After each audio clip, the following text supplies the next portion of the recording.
Welcome to the Stop Down Photography Podcast, episode 57. I'm Scott Davenport. Today's topic, taking stock of your photo journey, your then and now.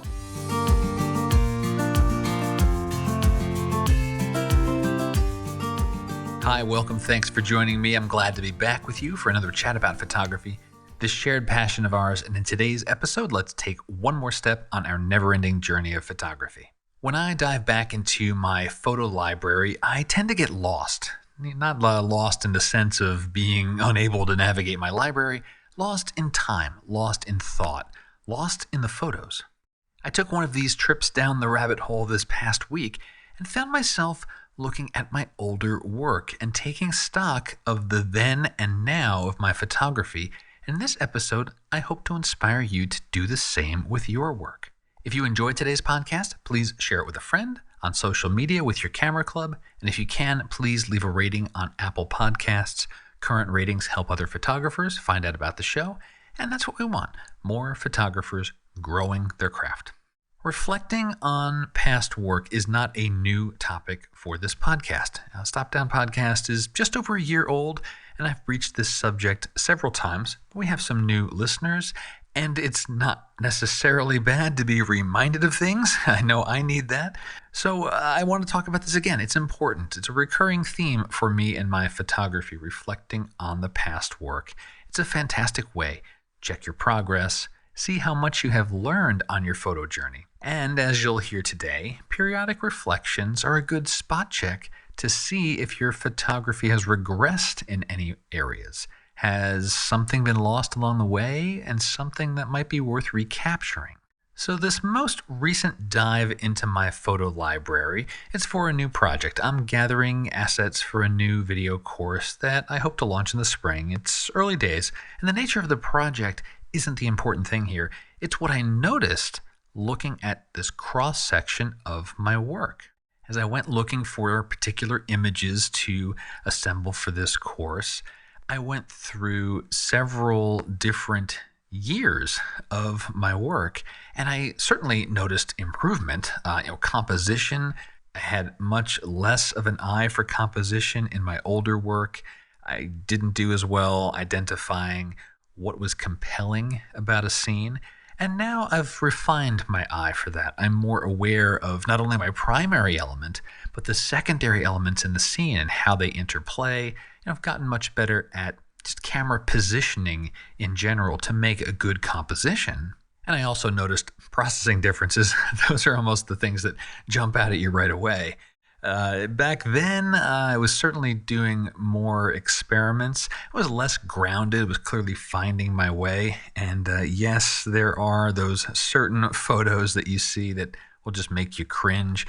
Some where the white balance was clearly off, or was really heavy-handed on contrast or crispness.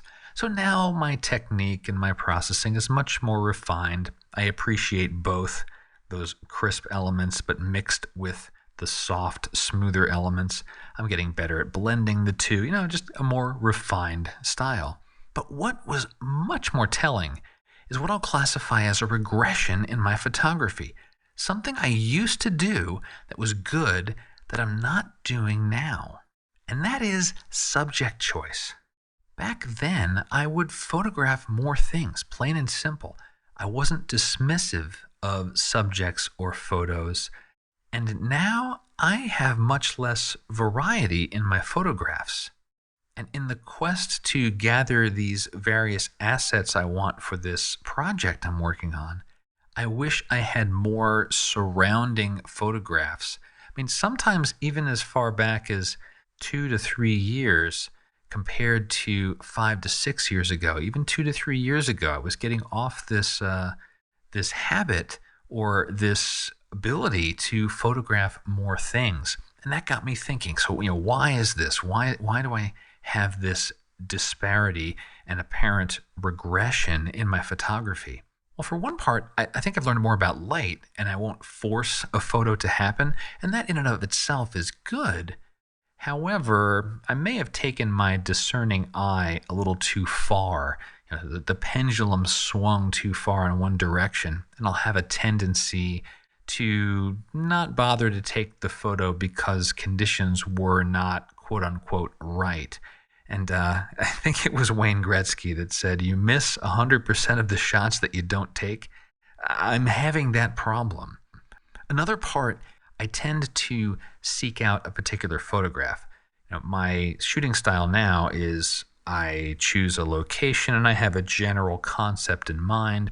And sometimes I'll just get my mind set on that and I can become singularly focused and forget to look around at other things. And once I've gotten the photo, put the camera away, put it in the bag, and go on to the next thing for the day. That should change. And I've started to do a little bit of that. Talked about that maybe 3 or 4 episodes ago, trying to get a body of work for each shoot.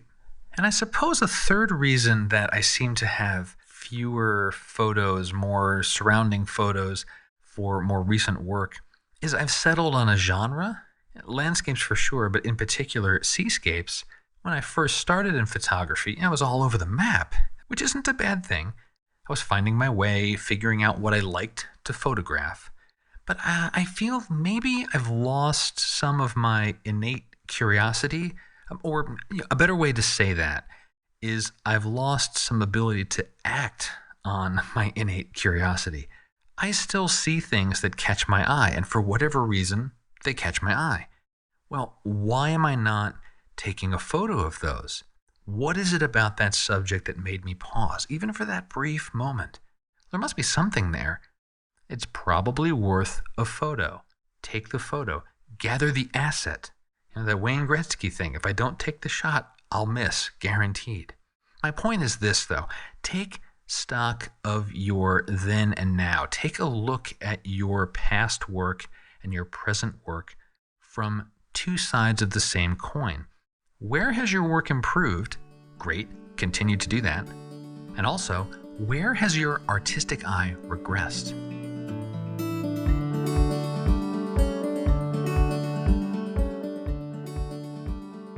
A brief podcast this week, but before I go, special thanks to the Patreon members. It is your support that makes this podcast possible, and your pledges are helping thousands of photographers improve their craft. And be on the lookout for some Patreon-only content coming in about a week. So the special stuff just for the Patreon members. One way I can say thank you for your support. If you're looking for other ways to support the show, check the show notes. There's a link. There's a support the show button on every page of Stop Down Podcast. You can learn more. Many of the ways you can support this show are 0 cost, so have a look at them. And with that, I encourage you to explore your then and now. Take a look at your past work, your current work, and you'll see improvements for sure. Make sure you're not losing any of those good habits you may have had a year or 2 ago. I certainly found my own gap that I want to go close.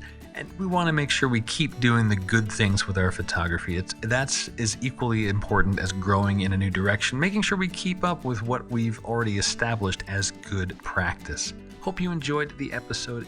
Any questions you have about photography, feel free to reach out. Use the contact form on stopdownpodcast.com. And until next time, my name's Scott Davenport. Have fun.